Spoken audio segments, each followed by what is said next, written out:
Me voy a presentar, mi nombre es Clarisa Crespo, soy psicóloga. Mi nombre espiritual es Chaitanya Lila, de Vidasi. Soy miembro aquí del grupo de Hare Krishna Mar del Plata, a quien agradezco muchísimo a Alfredo Di Florio, Prabhu Arjuna, por permitirme estar acá en estos vivos una vez por mes que compartimos por Instagram Live. Estamos trabajando mucho el tema de la meditación, de la mente, del mundo emocional.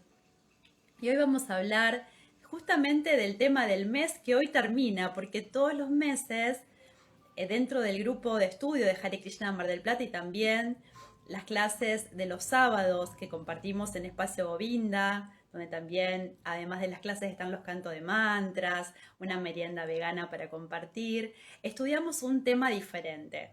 Y este mes, el tema es el deseo. Por eso se me ocurrió como importante poder justamente abordar el tema del deseo y la meditación como temáticas que podemos hoy charlar, y me gustaría que podamos entre todos intercambiar, que puedan eh, intervenir, hacer preguntas, comentarios, para que podamos justamente reciprocar en esta clase. Yo estuve buscando el tema del deseo, porque es algo muy importante que podamos nosotros revisar, y hay muchos tipos de deseos. Hay deseos, ahora vamos a ir viendo, que tienen que ver con una mente externa, automática, impulsiva, que es aquella parte de la mente que está muy relacionada a través de los cinco sentidos con el mundo externo y que hace que nosotros podamos querer cosas, desear tenerlas, adquirirlas, y son deseos muy superficiales muchas veces y sencillos, porque tienen que ver con esta parte como más superficial de esta mente que se llama manas, esta mente inquieta, turbulenta, automática, que nos hace querer una cosa, después nos hace querer la otra, y que aparecen muchos deseos al mismo tiempo. Y hay una mente más profunda o inconsciente que se llama chita, que tiene justamente deseos que son más ocultos, no son tan fáciles de velar, de ver, pero que muchas veces lo que hacen es dirigir la vida de nosotros sin que los conozcamos realmente. Bueno, en la psicología se dice que estos deseos muchas veces aparecen en los sueños, de un modo así como no tan directo, o aparecen en lo que se llaman lapsus, que uno quiere decir una cosa y dice otra, que uno quiere hacer una cosa y hace otra. Los deseos inconscientes y profundos no son tan fáciles de conocer, por eso muchas veces vieron que se dice, guarda con lo que decías, que se puede cumplir. Sí, hay algo de eso, pero en realidad lo que se cumple no es ese deseo que a veces uno cree tener, que es muy superficial, sino que son esos deseos más profundos los que buscan manifestarse dentro de la realidad. Entonces, hay muchos deseos y cuando hablábamos de la mente, yo les contaba que hay una parte intermedia de la mente que se llama Buddhi, que tiene que ver con el razonamiento, con el discernimiento, y que hace este Buddhi es tratar de que estos deseos inconscientes no salgan abruptamente cuando uno los puede detectar, que les dé un buen cauce, o que estos deseos de la mente superficial o inquieta no ingresen tan directamente y se guarden como memorias psíquicas o huellas dentro de nuestro aparato psíquico. Ahora, ¿qué dice la psicología? La psicología también habla de deseo y es muy complicada la definición de deseo desde algunas corrientes psicológicas, pero fíjense en qué interesante, porque lo que marca la psicología es que el deseo lo que busca es satisfacer un registro de necesidad perdida o de recuperar algo perdido para el hombre. Es como si nosotros tuviéramos una memoria emocional de falta, de carencia, de incompletud, y el deseo se manifiesta desde ahí como para querer suplir eso que está perdido. La psicología saben que no todas las teorías psicológicas, pero muchas quedan ahí, quedan como en el objeto perdido de la infancia, ¿no? En aquello que en la infancia fue muy preciado, como huella amnémica, cuando éramos bebé y teníamos la suplencia materna, el amor materno y el disfrute muchas veces de ese contacto con la madre. Y muchas veces queda eso como perdido, dice la psicología, y se busca en lo externo recuperarlo. Sin embargo, los conceptos espirituales van mucho más allá de esto y ya se habla que a veces esa sensación de falta, esa sensación de sentirnos que no hay nada en el mundo que nos satisface del todo, tiene que ver con que realmente este cuerpo mucho más profundo que es el alma, sabe que tiene que religarse en su aspecto espiritual para sentir una satisfacción en la vida. O sea que estamos viendo que el deseo es muy abarcativo, realmente toma muchos cuerpos, pero vamos a ir desarrollando en esta clase desde este enfoque de la importancia de poder empezar a observar los deseos del mundo material que tenemos desde la mente y darnos cuenta que son muy difíciles de satisfacer por mucho tiempo. Vieron que la mente se maneja con la dualidad. Esto es el apego y el desapego o el rechazo, el agrado, desagrado, placer, displacer. Y la mente se maneja mucho en estas situaciones y se maneja también en esto de anhelar o lamentar. Entonces, cuando no tengo algo lo anhelo y cuando lo pierdo siento ese vacío y vuelvo a anhelar. Es como el ciclo de la vida. Vieron que nosotros muchas veces nos pasamos por estas dualidades y a veces estamos contentos porque tenemos todo lo que queremos por un tiempo y después sufrimos porque empezamos a perderlo. Entonces, es el circuito de la vida desde la visión material, de ir hacia las cosas para afuera, buscarlas, querer lograrlas y cuando las tenemos, temer perderlas. Entonces, de esta dualidad también vamos a hablar. Gracias a todos los que se están sumando. Entonces, como repaso, desde la psicología ayurvédica, desde la ayurveda, tenemos 4 cuerpos, un cuerpo físico, un cuerpo mental, un cuerpo emocional y un cuerpo álmico, un cuerpo del ser, que está como más sutil que todos estos cuerpos, pero que además da origen a todos ellos.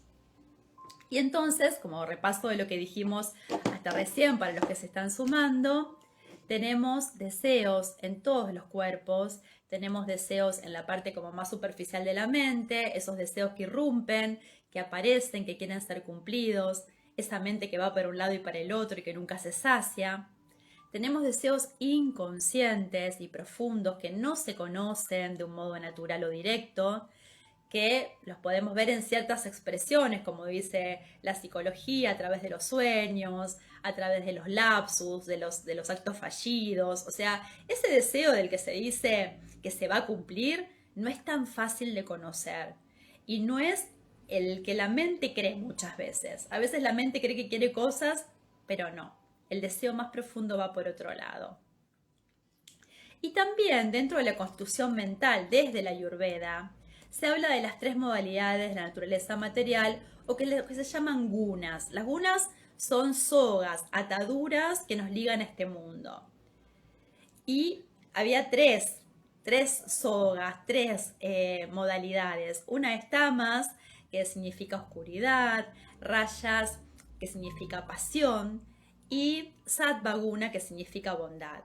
Y lo que yo estuve observando en los libros de Ayurveda es cómo se manifiesta el deseo en estas modalidades. O sea, estos deseos que estamos hablando hoy, superficiales, inconscientes, que no son iguales y que son diferentes y que están habitando en nosotros, se manifiestan también de acuerdo a estas modalidades, a estas energías que atraviesan la mente de modo muy sutil. Y en tamas, fíjense, lo que aparece es que hay demasiados deseos.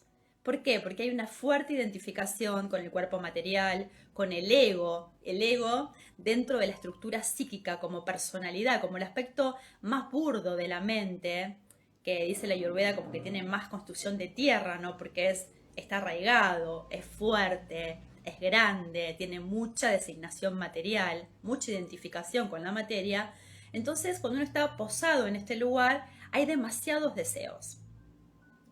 En rayas, en esta energía que es hacia el afuera, en la búsqueda del placer, de concretar algo y querer otra cosa, y concretarla y querer otra cosa, hay pocos deseos. O sea, hay algunos deseos, perdón, no pocos, hay algunos. O sea, hay menos que en la energía de tamas.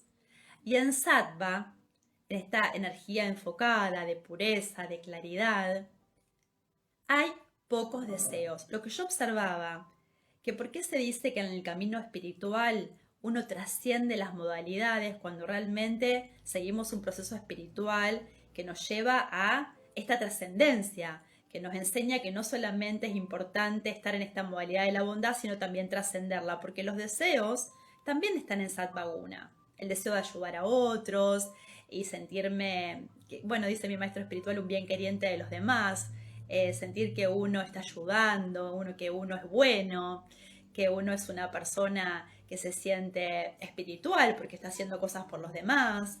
Pero en esta modalidad también están los deseos.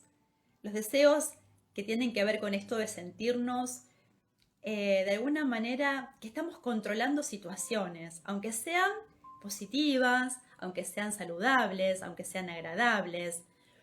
Pero aparece también esta cuestión del desear. Ahora, ¿es malo desear?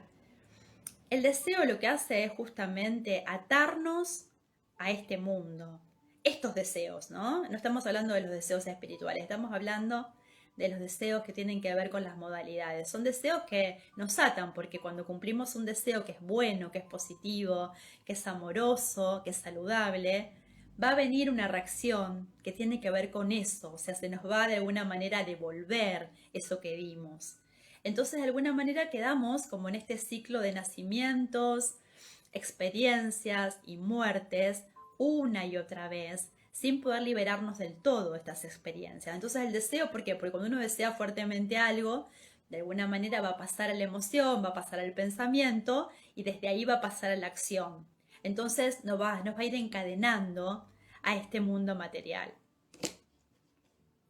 Entonces, esto es la primera observación que quiero hacer, que si bien es bueno ser bueno, ayudar, hay que hacerlo con una conciencia espiritual, porque cuando uno lo hace con una conciencia espiritual, nosotros podemos justamente liberarnos de esta soga donde nosotros somos los buenos, donde nosotros hacemos bien y empezamos realmente a comprender que el camino del alma, el conocimiento del alma espiritual y de la ligadura con el Supremo, con Dios, con Krishna, como cada uno lo quiera llamar, es aquello que el alma desea realizar, el alma busca experimentar para volver a religarse, para volver a su origen y para que nuestras acciones partan desde este lugar con esta conciencia espiritual. Porque no es lo mismo ayudar a alguien diciendo, ay, qué bueno que soy, mirá lo que hice, me siento bien con mis valores, con todo lo que logré, a poder entender que nosotros estamos ayudando a alguien porque también es una parte álmica, es una parte que también pertenece al Supremo, a Dios, a Krishna, y que desde ese lugar nosotros estamos sirviendo a esa porción. Entonces el enfoque es totalmente diferente. Es el mismo deseo, pero espiritualizado. Ese es el deseo que con esa conciencia espiritual nos empieza a liberar. Por eso a veces las cosas no es que son buenas o malas. Las cosas dependen desde el lugar que uno las hace. Desde el lugar que uno las hace es lo que marca la gran diferencia en el ser humano. Porque a simple vista a veces las acciones parecen iguales. Por ejemplo, uno puede cocinar a los hijos, a los amigos, a una pareja, a los padres con mucho amor y es una acción buena. Pero uno puede también cocinar para otros que nunca va a lo mejor a tener una relación, pero sabiendo que también en esos corazoncitos, en esas almas, hay justamente un aspecto de Dios y que nosotros estamos honrando a esa alma por ser también parte de ese Supremo. Entonces lo que importa es la intención, desde el lugar de conciencia que uno lo hace. Esto es muy importante que lo podamos comprender, pero lo que pasa es que para desarrollar estos deseos espirituales, nosotros primero tenemos que despertar nuestra mente, tenemos que purificarla, tenemos que regularla, hay que hacer un proceso que para que realmente sea genuina nuestra experiencia espiritual, podamos hacer un proceso realmente de mucha, pero mucha purificación y regulación. Por eso yo hoy lo que les traje es unos versos del Bhagavad Gita. Estamos en estos encuentros, en estos últimos encuentros comenzamos y yo les dije que íbamos a empezar a charlar de unos textos que están en el capítulo 6 del Bhagavad Gita. El Bhagavad Gita, para los que se están uniendo, es un texto sagrado que tiene muchos años de antigüedad, tiene 5000 años de antigüedad, y es un canto donde está Arjuna, el hombre, y Krishna, Dios, instruyéndolo en un campo de batalla. Y donde en este campo de batalla Krishna le cuenta y le explica todos los aspectos de nuestra naturaleza material y cómo trascenderla. Por eso yo les aconsejo que lo puedan leer, que vengan a las clases de Espacio Govinda, porque a veces leer solo el Bhagavad Gita no es tan sencillo, a veces hay significados que no son fáciles para entender si no tenemos la ayuda necesaria para comprenderlo. Y en este capítulo, el capítulo 6, que se llama Dhyana Yoga o el capítulo de la meditación, Krishna le da mucha importancia a la mente. ¿Por qué? Porque Arjuna en el campo de batalla empieza a sentirse muy mal, tiene que justamente pelear, porque él era un guerrero, contra sus familiares, contra amigos, contra sus primos, contra su maestro de armas. Y entra en un estado de pánico, realmente se siente muy angustiado, le empieza a temblar el cuerpo, se le seca la boca, se siente muy mal, siente que no puede pelear, que es muy fuerte la imagen de ver a toda su familia ahí y que además ellos no sienten lo mismo que él, no siente esa compasión, ve que la familia quiere pelear con él y eso le genera realmente una sensación de mucha paralización. Entonces Krishna empieza a instruirlo y le explica todo lo que estamos desarrollando en las clases.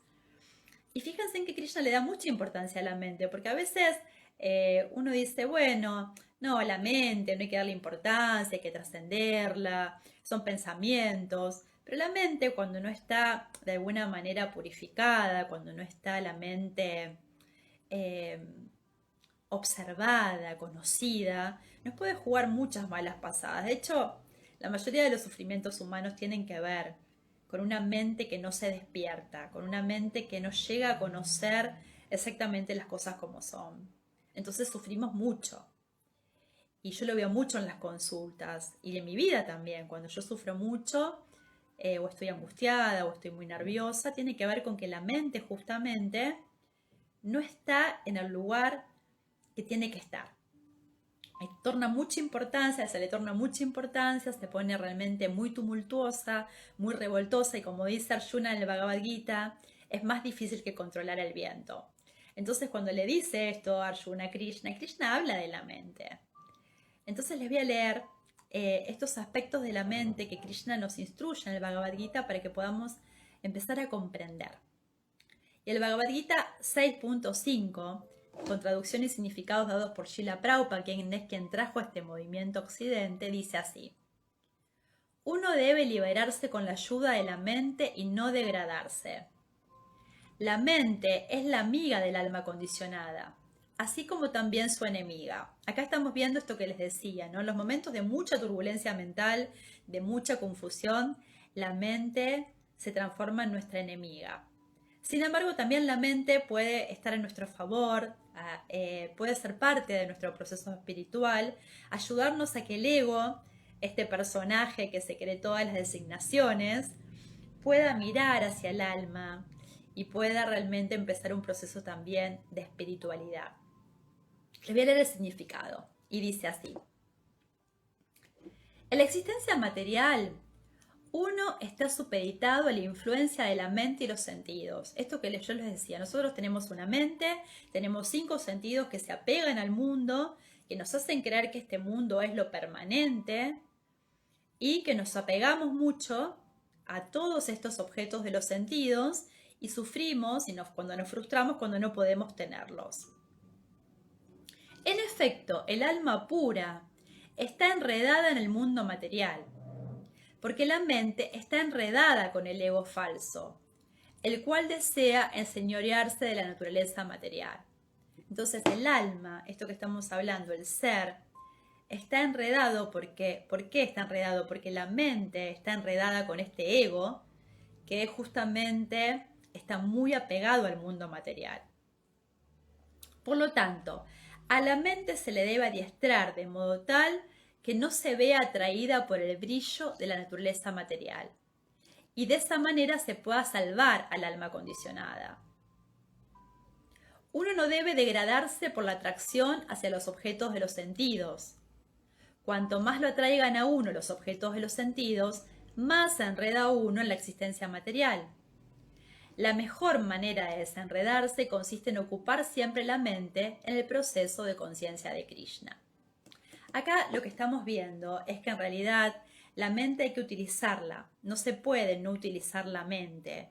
No se puede decir, bueno, no veo más para afuera, no escucho más. Bueno, vieron que los yogis hacen eso, ¿no? Cierran los sentidos. Pero lo que pasa es que en esta parte del mundo, en este momento actual que estamos atravesando, es muy difícil hacer ese cierre de los sentidos, como la tortuga que se mete en el caparazón. Lo podemos hacer un rato y está buenísimo, pero sucede que cuando lo hacemos aparece más como un descanso de la mente que como realmente un proceso espiritual. Entonces nosotros cerramos los sentidos cuando estamos en un proceso del yoga. Sin embargo, el Bhakti Yoga, el proceso de conciencia de Krishna, el proceso de conciencia de Dios y del amor, de la relación de amor entre uno y Dios, entre uno y el Supremo, entre uno y Krishna, como cada uno quiera llamarlo, es un proceso donde lo que hacemos es utilizar nuestros sentidos en relación a ese proceso espiritual. Entonces uno puede, esto que yo les decía, ¿no? Mirar al otro y recordar cuando uno mira al otro que Dios está en su corazón. Uno puede comer comida que está primero ofrecida a Dios y tener esa comida que tiene que ver con esa purificación, ¿no? Con esa situación de misericordia que se produce cuando uno entrega algo y vuelve espiritualizado. Uno puede cantar el mantra, puede meditar en el mantra, en cantar Hare Krishna, Hare Rama, meditar en estos sonidos trascendentales, escucharlos. Entonces de esa manera uno empieza a escuchar, a ver, a oler, a gustar. Uno puede hacer servicio con esta conciencia de ayudar a los demás, pero que no somos nosotros los que estamos ayudando, sino que estamos sirviendo, que esa es nuestra naturaleza original, el servicio de un modo espiritual, espiritualizado. Entonces, de esa manera nosotros en este proceso lo que hacemos es purificar de un modo natural todo lo que está relacionado con el mundo. Porque los procesos yógicos, de hecho, Krishna lo recomienda, o sea, dentro del Bhagavad Gita, del capítulo 6, se habla de este proceso óctuple del yoga, que ahora sí podemos, vamos a pasar por ahí, si no en la próxima clase lo vamos a charlar.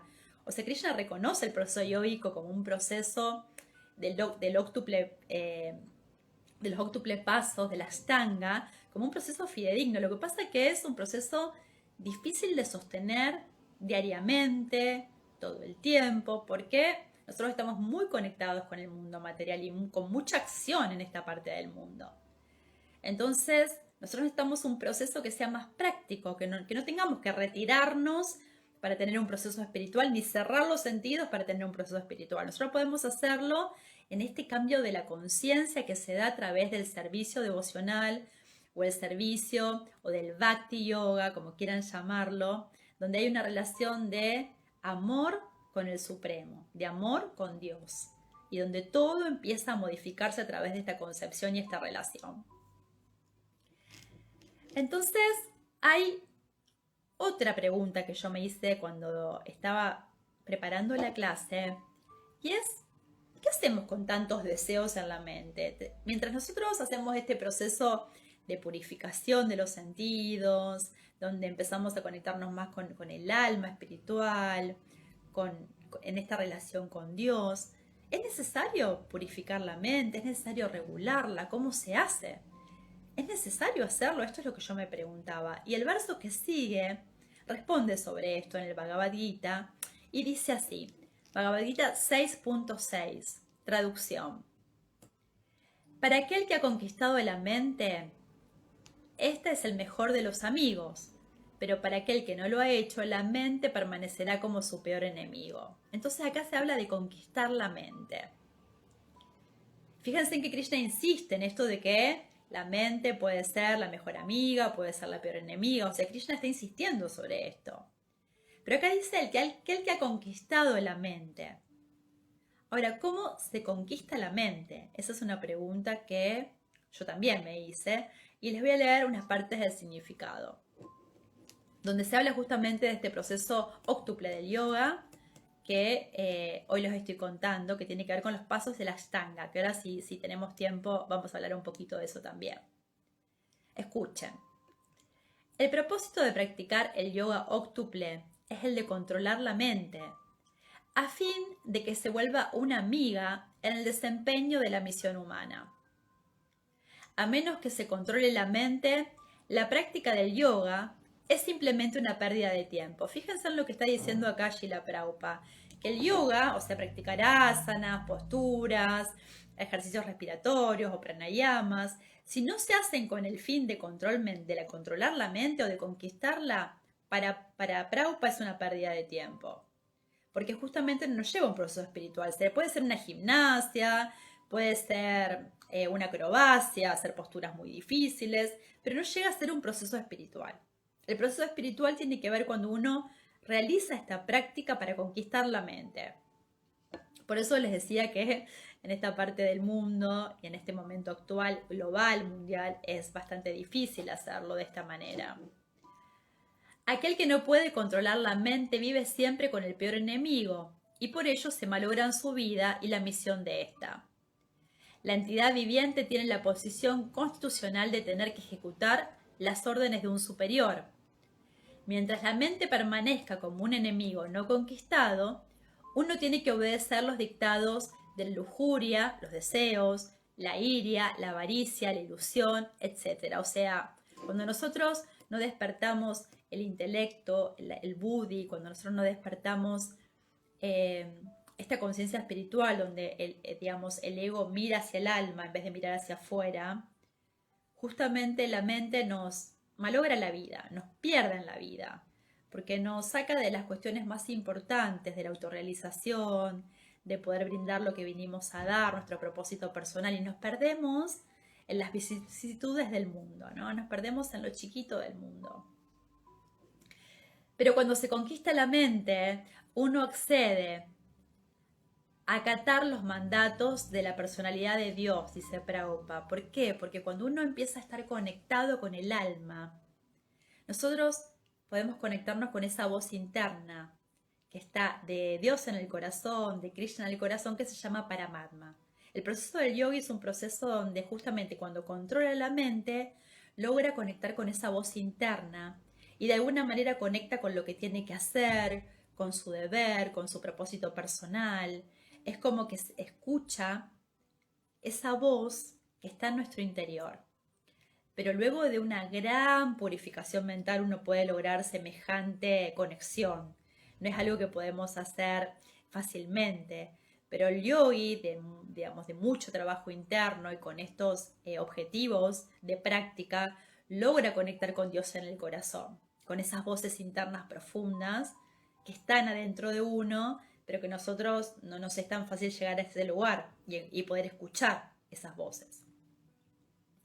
Entonces, uno accede de motu propio a acatar, quien está situado en forma de Paramatma en el corazón de todos. La verdadera práctica del yoga entraña el encontrarse con el Paramatma que está en el corazón. Para aquel que adopta directamente el proceso de conciencia de Krishna, la entrega absoluta a las órdenes del Señor se dan automáticamente. Esto que yo les decía.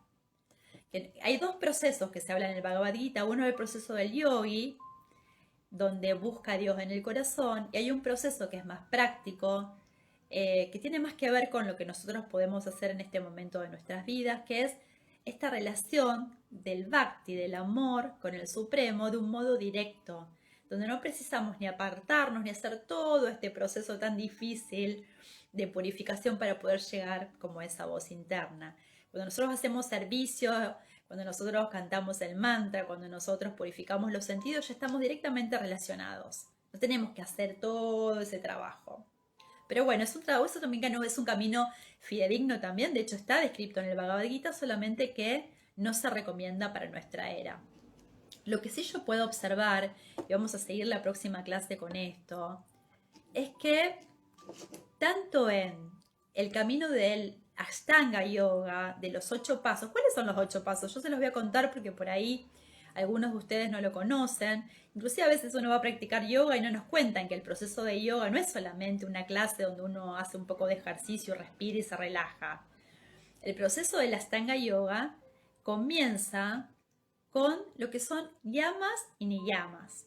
Antes de las asanas, de las posturas, se llama yamas y niyamas. Las yamas son ¿Qué es? Es establecer una correcta relación de uno con el mundo exterior.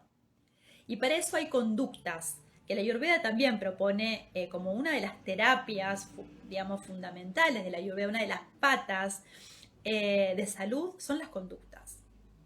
¿Cuáles son las conductas? La no violencia, que se llama ahimsa en sánscrito, la veracidad o satya, control de la energía sexual, o sea, no desparramarla para todos lados todo el tiempo con muchas personas a la vez, no robar, astenia y no acumular, aparigraha. Estos son los yamas que se proponen dentro de los pasos del primer paso de la Ashtanga, o sea, son las conductas con las que yo me voy a relacionar. Y el segundo paso de la Ashtanga Yoga es niyamas, que es justamente establecer una conducta de vida, una forma de vida, y que tiene que ver con la satisfacción, con sentirnos satisfechos. Fíjense en que hablando de esto, el deseo siempre es insatisfacción, no tengo algo, quiero otra cosa. Sentirnos satisfechos es poder no desear tanto. La pureza, estudio de las escrituras y autodisciplina. Esto es lo que propone como yamas y niyamas. Y después recién aparece el tercer paso, que es el ashtanga. O sea, fíjense que el yoga lo que dice es, bueno, primero hace todo esto, prepárate para justamente empezar tu práctica, para que tenga sentido tu práctica. La práctica de yoga tiene sentido en la medida que nosotros vamos cultivando todo este tipo de conductas en la relación con los demás y en la relación con nosotros mismos. Después vienen los pranayamas o respiración, después viene el control de los sentidos, después la concentración, después la meditación y después el samadhi o liberación.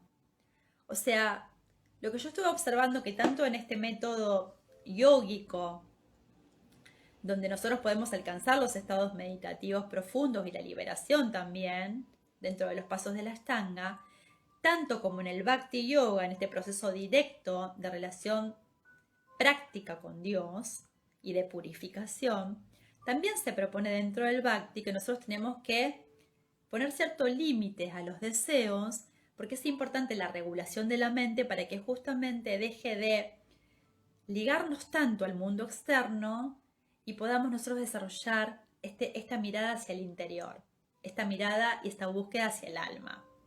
Entonces, es muy importante comenzar a regular los deseos, pero no de un modo de represión, no estoy hablando de esto, sino desde este despertar, de este comprender que no vamos a encontrar afuera todo lo que buscamos, que si no vamos a encontrar adentro esa satisfacción interna, esos estados de felicidad, esos estados de paz, están en el trabajo interno que podamos hacer nosotros y no en esa búsqueda alocada hacia el afuera. Entonces, a veces por supuesto que es más fácil con otros, por eso es importante reunirnos, por eso es importante ir a los lugares donde uno puede relacionarse con personas que están en una búsqueda espiritual, porque vieron que el mundo es muy fuerte el tema de los sentidos, de lo que vemos, de lo que deseamos, de los afectos que tenemos. La vida material realmente es muy fuerte y nosotros naturalmente nos confundimos y pensamos que todo eso es la realidad permanente.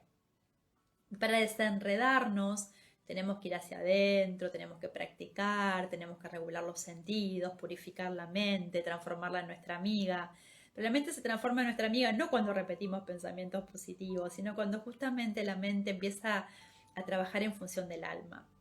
Ahí es cuando se empieza a despertar y a purificar, a transformar. La mente hace un proceso de transformación. Eso es muy importante saberlo. Y en esa transformación se produce sobre todo con el sonido trascendental y con el canto de mantras. Eso lo venimos hablando y hoy lo recuerdo, lo refresco, para que también ustedes experimenten. Yo siempre los invito en las clases a que vengan a Espacio Govinda, miren la página de Hare Krishna Mar del Plata, están todas las actividades. Hay clases los sábados cada 15 días, hay canto de mantras los días martes. Ahora comenzaron con un Kirtan Fest, un viernes al mes, a la tardecita. Hay muchos programas, muchos para que puedan ustedes practicar este Bhakti Yoga, este yoga del amor, de la devoción y empezar a transformar todo esto de un modo natural.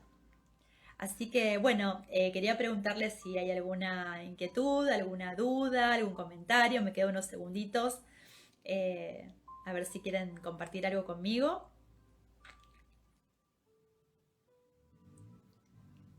Si se entendió bien, si alguien me puede contar si se entendió bien, si se comprendió el mensaje que quise dar.